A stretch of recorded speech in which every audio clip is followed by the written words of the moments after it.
ఇష్టం అనుకున్నాను.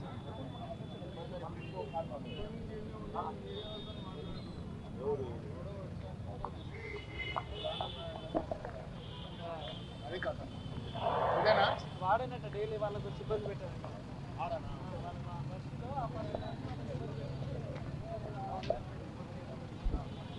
పేరు తెలుసా?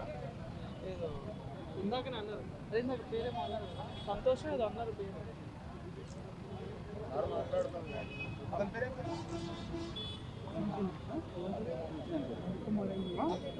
ఇందాక ఏదో అన్నారు, సంతోషం ఏదో అన్నారు, అడుగుతారు అన్నారు పేరు.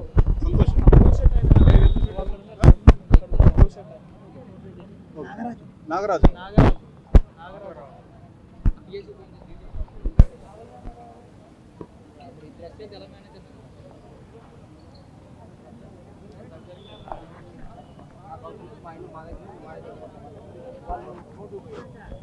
ఏం ఫోటో ఓపెన్ ల్యాండ్ ఏదైతే ఉందో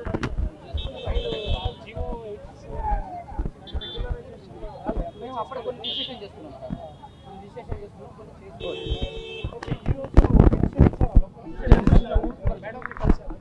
సార్ అక్కడ కౌంటర్ ఉంటాయి కదా,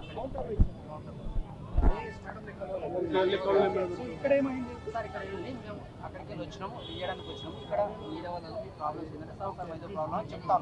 మళ్ళీ అతను అంచారు అక్కడ ల్యాండ్ మీద ఒక 20 మంది ఉంటారు సార్, ఓపెన్ ల్యాండ్ 20 మంది ఉంటారు. వాళ్ళు గంజాయి బ్యాచ్ సార్. మాకు పక్కపండి అది కలిసి ఉంది, ఏం గోడలు గిడ లేము, ఓపెన్ ల్యాండ్ ఉంది, మా బస్తీ ఉంది. అవి బ్యాచ్ చేంజ్ చేసాను పొద్దున లేసి సార్ మాకు టార్చర్. ఎట్లా అంటే మా బాధ సార్, మా బాధ అది చెప్తా వినండి సార్. ఆ బాధ వర్ణాతీరం సార్. అంతకు లాస్ట్ టైం సిఐ గారు ఉండి ఆయన దగ్గర కూడా పోయినాం. అవును సార్, లాస్ట్ టైం కూడా మేము సార్ని కలిసాం. అంతమంది సార్ ట్రాన్స్ఫర్ అయిపోయి ఆయన కూడా ఏమన్నా సార్ ఇంత తీసుకొని వెళ్ళిపోరాదు ఆయన కూడా వాళ్ళకే సపోర్ట్ సార్ ఓపెన్గా చెప్పాను. ఎందుకంటే వీళ్ళు ఎవరి మీద మేము అనడం ధర్మం కాదు. ఓపెన్ ఆయన సార్ తీస్తారంటే అరే ఏదో ఒకసారి తీసుకొని వెళ్ళిపోరా అంటే మేము వినలే. ఎందుకంటే సార్ మీరు కట్టుకో ఆయన ఇప్పుడు ఇయ్యాలి వచ్చింది దానికి అబ్జర్వ్ చేసిన దొంగ డాక్యుమెంట్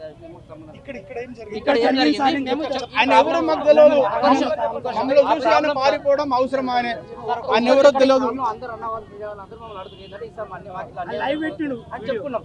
వాళ్ళు అనిచారు వచ్చి ఒక 10 మంది వచ్చి 10 మంది వచ్చి అక్కడ కారు పెట్టేస్తారు, వచ్చి మొత్తం మమ్మల్ని వీడియో తీసి మళ్ళీ మమ్మల్ని పొద్దున చెప్పండి ఒక్కరు చెప్పండి. ఇంటి పోయిన తర్వాత ఇప్పుడు ఒక్కొక్కరు వీడియో తీసిందా, ఎవడెవడు మాట్లాడుతున్నా వీడియో లైవ్ లో చూస్తాడు, ఎడ్డు చూస్తాడు, ఎడ్డు చూసి అన్ని పట్టుకరాండ్రా మేము రాత్రి 12 గంటలకు చూడు అనుకున్నాం. వైన్ షాప్లలో గుడాలు అనుకుంటారు, వచ్చేటప్పుడు పట్టుకుంటారు, పట్టుకొని నంజేవాడుక ఎంబ్రా ఎక్కువ మాట్లాడుతున్నావు అని పట్టుకొని భయపడంతారు. మేము ఏదో పిల్లలు ఉన్నారు కదా ఎందుకు వెళ్ళని ఇన్ని రోజులు ఆగినాం సార్. ఇప్పుడు రేపు మళ్ళీ అదే జరుగుతుంది. ప్రజా దర్బార్ దగ్గర స్వేచ్ఛ లేదు సార్, మాకు అక్కడ ఉంటాం. ఇప్పుడు ఇక్కడ మీరు పిటిషన్ ఇవ్వడానికి వచ్చి మా పని నేను చేసుకుంటాం. దీన్ని వాళ్ళు ఎవరైతే వచ్చారో వాళ్ళు ఎందుకు వచ్చారు, ఎందుకు వీడియో తీస్తున్నారు, అది ఒక వ్యక్తిని మనము కస్టడీకి తీసుకున్నాము. అతన్ని ప్రశ్నిస్తాము, ప్రశ్నించి ఎందుకు వచ్చారు, ఎవరు ఎందుకు వీడియో తీస్తున్నారు కొంత కూలంకషంగా కనుక్కొని వాళ్ళు డిస్టర్బెన్స్ క్రియేట్ చేసినందుకు వాళ్ళ పైన మేము చట్టపరంగా చర్యలు తీసుకుంటాం. అది దొర అయితే ఎందుకు గుర్తుతాడు సార్? ఇక్కడ ఉన్నదని చెప్పాలి. చట్టపరంగా చర్యలు తీసుకుంటాం.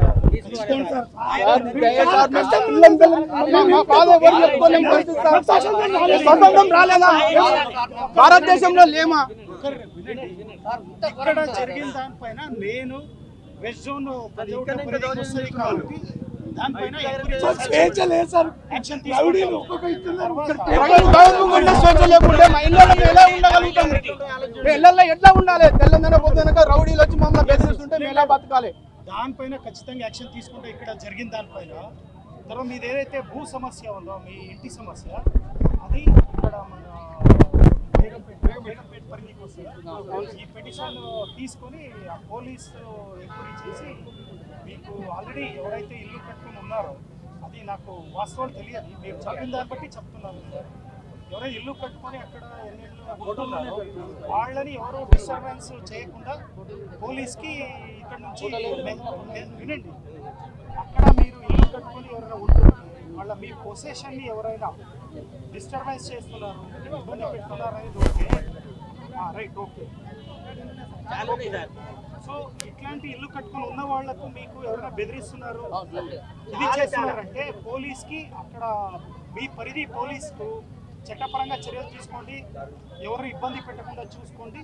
అదేముంది న్యాయాలయంలో ఎక్కడ వాళ్ళు చూసుకుంటారు. బట్ అక్కడ ఆల్రెడీ కబ్జాలో ఉన్న వాళ్ళని ఎవరు డిస్టర్బెన్స్ చేయకుండా చెప్తాము. తర్వాత లీగాలిటీ ఏముంది ఏం కథ అనేది కూడా ఇంకో పిటిషన్ ఉందా మీ దగ్గర ఇచ్చారు కదా మేడం ఉన్నారు ఇక్కడ ప్రజావాణి స్టేట్ నోడల్ ఆఫీసర్ మేడం కూడా నేను చెప్తాను. అర్థమైందా? సో ఇప్పటికైనా మా జోలికి రాదు, మా ఇళ్లలో మమ్మల్ని ఉండనియండి. గుండాలని పెట్టి పిటిషన్ ఇచ్చారు కదా, నేను కాపీ తీసుకొని కన్సర్న్ డీసీపీ గారు కూడా పంపిస్తాను, పోలీస్ స్టేషన్ వాళ్ళు కూడా చెప్తాము. వాళ్ళు వచ్చి అక్కడ మీకు ఎవరెవరు ఇప్పటి నుంచి మీరు ఇల్లు కట్టుకుని ఉన్న వాళ్ళకు డిస్టర్బెన్స్ చేస్తున్నారు, బెదిరిస్తున్నారు అని మీరు అంటున్నారు. దానిపైన డీటెయిల్గా మీ దగ్గర వచ్చి ఎంక్వైరీ చేసి వాళ్ళు ఎవరు ఐడెంటిఫై చేసి వాళ్ళు న్యాయాలయమో అక్కడ పోవాలి, కానీ మిమ్మల్ని డిస్టర్బెన్స్ చేయడం ఇంకోటి చేసి వాళ్ళ పైన యాక్షన్ తీసుకునే విధంగా వాళ్ళకి ఇక్కడ జరిగిన దానిపైన అది మా బాధ్యత, మేము ఎంక్వైరీ చేస్తాము. వాళ్ళు ఎందుకు వచ్చారు, ఎందుకు డిస్టర్బెన్స్ క్రియేట్ చేసి వాళ్ళ పైన యాక్షన్ చేయండి. లేకుండా మళ్ళీ వస్తాం సార్, మళ్ళీ వస్తాము. మీరు గవర్నమెంట్ మారింది, ఇప్పుడన్నా న్యాయం జరుగుతుందని ఈడ దాకా వచ్చినాము. ఈడ కూడా అదే దౌర్జన్యంగా మమ్మల్ని ఇబ్బంది పెట్టాలని చూస్తున్నారు. మేము అసలు భారతదేశంలో ఉన్నామా లేమా అన్నది కూడా మాకే అర్థమైతలేదు సార్.